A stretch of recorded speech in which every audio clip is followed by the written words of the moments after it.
महिलाओं का कार्यक्रम नहीं है। ये समस्त जितने भी प्राथमिक शाला है उनका कार्यक्रम है। उसमें शिक्षक पूर्व शिक्षक भी शामिल है और सभी प्राथमिक शालाओं के। दूसरी चीज एक देखने को और मिलता है कि ये कोविड के लिए कार्यक्रम था। ये कोविड तक के लिए नहीं है, आगामी दिनों में इस कार्यक्रम को और बढ़ाना है, करते जाना है, ताकि उन बच्चों को फायदा मिले और हमारे साथ तो शिक्षकों को भी, बच्चों की अगर प्रगति होगा तो शिक्षकों को भी कहीं ना कहीं फायदा मिलेगा।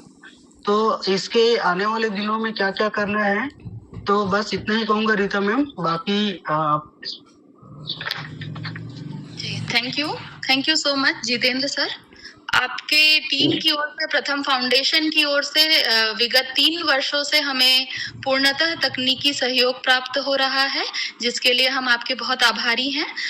साथियों, इस वर्ष अंगनामा शिक्षा कार्यक्रम की जो आगामी महीने हैं, इसमें हमें किस प्रकार की गतिविधियां करनी है, किस तिथि पर कौन कौन से आयोजन होंगे, इसके बारे में जानने के लिए अब मैं आमंत्रित करना चाहूंगी बिलासपुर संभाग से श्रीमती सीमा मिश्रा मैडम को। सीमा मैडम। धन्यवाद रीता जी। जैसा कि आपने सुना कि इस वर्ष फिर हर बार की तरह हम अंगनामा शिक्षा कार्यक्रम की शुरुआत कर रहे हैं। तो विगत इतने वर्षों से जितना हमको फीडबैक मिला, तो सब ये बात समझ चुके हैं कि हमारे कार्यक्रम मुख्यतः हमारे प्राथमिक शाला के छोटे बच्चों के लिए है। तो इस वर्ष हमारा अंगनामा शिक्षा कार्यक्रम जो रहेगा वो विगत कुछ प्लानिंग्स की तुलना में थोड़ा नया है। तो आप लोग बहुत सावधानी से इस वेबिनार्स को और जो ट्रेनिंग्स होंगी उसको ध्यान से समझिएगा, सुनिएगा कि इस बार हमको किस प्रकार से संचालन करना है, क्योंकि हमें मासिक गतिविधियां तो करनी ही है बच्चों के साथ में हमको 25 अप्रैल के पढ़ाई त्योहार के लिए भी तैयारी करनी है। तो इस बार की जो मासिक गतिविधियां रहेंगी वो मुख्यतः क्लास 1 और क्लास 2 के बच्चों के लिए रहेंगी। तो गतिविधियों में केवल क्लास 1 और क्लास 2 के बच्चे शामिल होंगी, उनकी माताएं शामिल होंगी, एएमसी शामिल होंगी।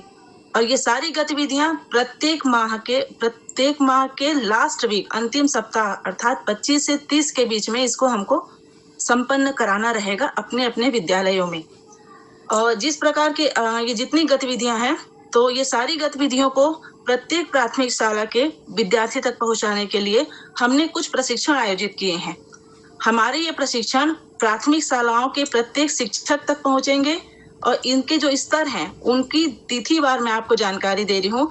बाकी सारी जानकारियां आपको राज्य कार्यालय से निकले हुए पत्रों के माध्यम से भी बेहतर तरीके से मिल जाएंगी।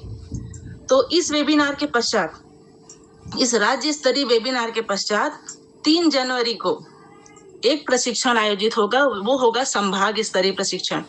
सभी संभागों में ये प्रशिक्षण आयोजित होंगे और इन प्रशिक्षण में उपस्थित रहेंगे संभाग से संबंधित जिलों के 2 डीआरजीस, एपीसी पेडागोजिस और पीएमयूस। ये रहेंगे उस प्रशिक्षण में मुख्य रूप से जिले की तरफ से।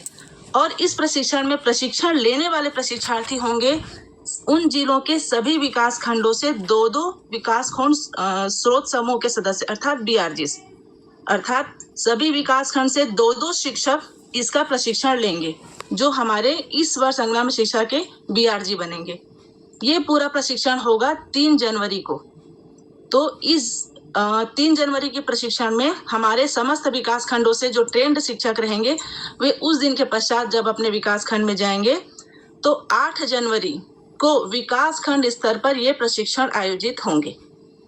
8 जनवरी को होने वाले प्रशिक्षण में प्रशिक्षण देने वाले रहेंगे हमारे बीआरजी, डीआरजीस, उनके सही एपीसीस और पीएमयूस। ये उस प्रशिक्षण में रहेंगे।